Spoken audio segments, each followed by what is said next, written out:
रूस ने 19 मार्च को कहा कि उसने यूक्रेन में पहली बार हाइपरसोनिक मिसाइल से हमला किया है। रूस के रक्षा मंत्रालय ने दावा किया कि पश्चिमी यूक्रेन में हथियार संग्रह की जाने वाली जगह को तबाह करने के लिए इसका इस्तेमाल किया गया। ये पहली बार है जब 24 फरवरी से यूक्रेन में शुरू हुई इस जंग के दौरान रूस ने हाइपरसोनिक मिसाइल से हमले को स्वीकार किया है। अंतर्राष्ट्रीय समाचार एजेंसी एएफपी के मुताबिक रूस ने बताया कि 17 मार्च को पश्चिमी यूक्रेन में उसने अपनी अत्याधुनिक किंजल मिसाइलों का इस्तेमाल पहली बार किया। हालांकि रूस के इन दावों पर यूक्रेन सरकार ने अभी तक कोई प्रतिक्रिया या रिएक्शन नहीं दिया है। रूस के रक्षा मंत्रालय ने शनिवार को बताया किंजल हाइपरसोनिक मिसाइलों का इस्तेमाल इवानो फ्रांकोविस्क क्षेत्र के डेलियाटिन में किया गया, जहां भूमिगत गोदाम में मिसाइल और अन्य हथियार रखे हुए थे। रूसी सेना ने एंटी-शिप मिसाइल सिस्टम का इस्तेमाल ब्लैक सी के नजदीक ओडेसा में यूक्रेनी सेना के ठिकानों को तबाह करने के लिए भी किया।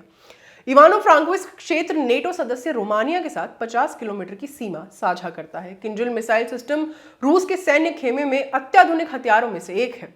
राष्ट्रपति पुतिन ने साल 2018 में राष्ट्र के नाम संबोधन में इस हाइपरसोनिक मिसाइल का उद्घाटन किया था। उन्होंने इसे एक आदर्श हथियार बताते हुए कहा था, यह ध्वनि की रफ्तार से 10 गुना ज्यादा तेज चलती है और एयर डिफेंस सिस्टम को भी चकमा दे सकती है। इधर दक्षिणी यूक्रेन के माइकोलेव में एक मिलिट्री बैरक में हुए हमले में दर्जनों सैनिकों की मौत हो गई है।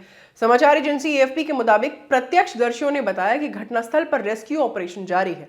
22 साल के यूक्रेनी सैनिक मैक्सिम ने बताया, बैरक में कम से कम 200 जवान सो रहे थे। कम से कम 50 शव बरामद हो चुके हैं, लेकिन हमें नहीं पता कि मलबे में और कितने लोग फंसे हैं। वहीं एक और जवान ने 17 मार्च को हुई इस बमबारी में करीब 100 लोगों के मरने की आशंका जताई है।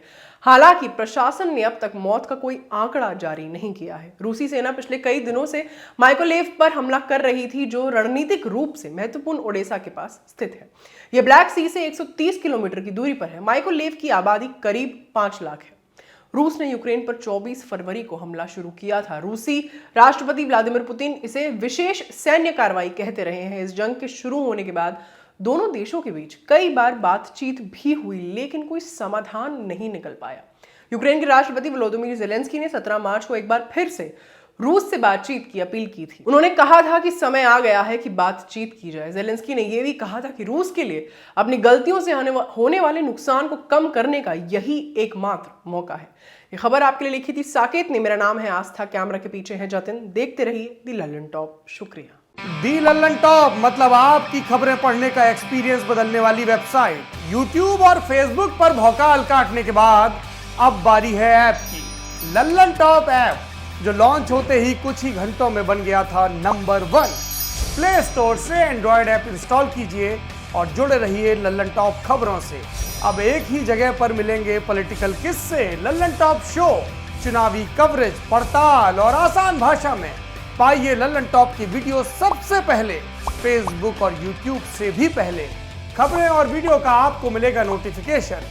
बड़ी खबर हो या फिर हो किस्से, सब आपके फेवरेट सेक्शन आपको हैं बताने। इतना ही नहीं, क्रिकेट मैच का स्कोर और इलाके में मौसम का जोर भी जानिए। आज ही गूगल प्ले स्टोर पर जाइए और दी लल्लन टॉप ऐप इंस्टॉल कीजिए।